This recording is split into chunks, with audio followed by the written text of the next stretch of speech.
अगर मैं आपसे कहूं कि इंग्लिश बैन हो रही है तो आप बोलेंगे क्या, ये क्या बात कर रहे हो, इंडिया में नहीं हो रही, don't worry.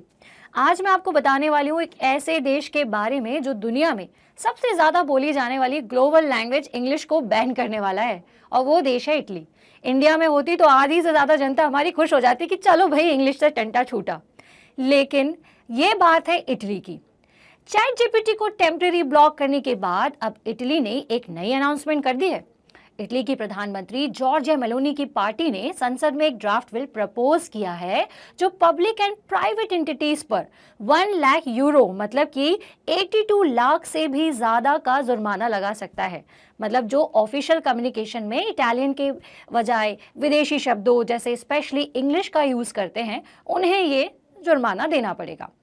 So sad. So why does Italy want to ban English language? मतलब आखिर इसके पीछे का राज क्या है, क्या कहानी है कि इतना ज़्यादा नफरत क्यों हो गई भाई अचानक? तो ये बिल इटालियन लैंग्वेज के प्रोटेक्शन एंड प्रमोशन के बारे में कहता है।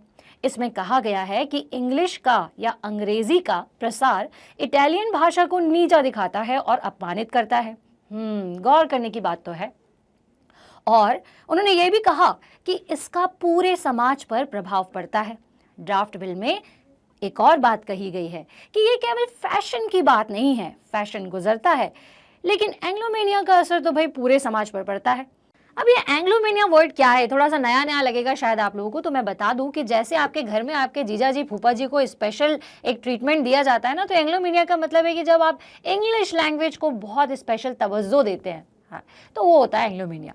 खैर, अब what if this bill is passed in Italy? अगर क्या होगा अगर ये इटली में ये बिल पास हो गया, तो यदि बिल को पार्लियामेंट के दोनों हाउसेस द्वारा अप्रूव कर दिया जाता है तो इसके लिए सभी पब्लिक एंड प्राइवेट बॉडीज को अपनी गुड्स एंड सर्विसेज को बढ़ावा देने के लिए इटालियन लैंग्वेज का यूज करना पड़ेगा।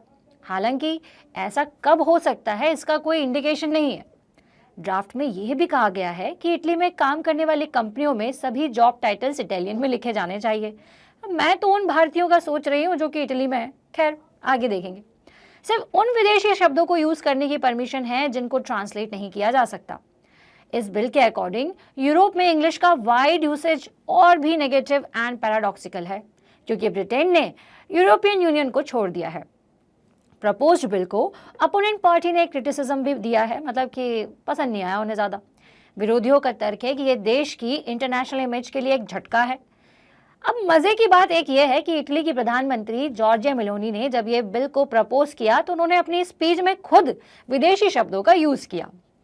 हालांकि उन्होंने इटालियन भाषा को, इटालियन संस्कृति को बढ़ावा देने पर ज्यादा महत्व दिया है। भाई ये खबर सुन के मेरे घर के बाजू वाला पप्पू तो इटली में शिफ्ट होने वाला है, लेकिन मैंने उसको समझाया इंग्लिश नहीं आती इसलिए खुश मत हो, तुम्हें इटालियन तो सीखनी पड़ेगी ना। खैर, हमें अभी वेट करना होगा। इस बिल को प्रपोज तो कर दिया गया है लेकिन ये अप्रूव्ड होता है या नहीं इसमें अभी टाइम है, तो चलिए साथ में वेट करेंगे।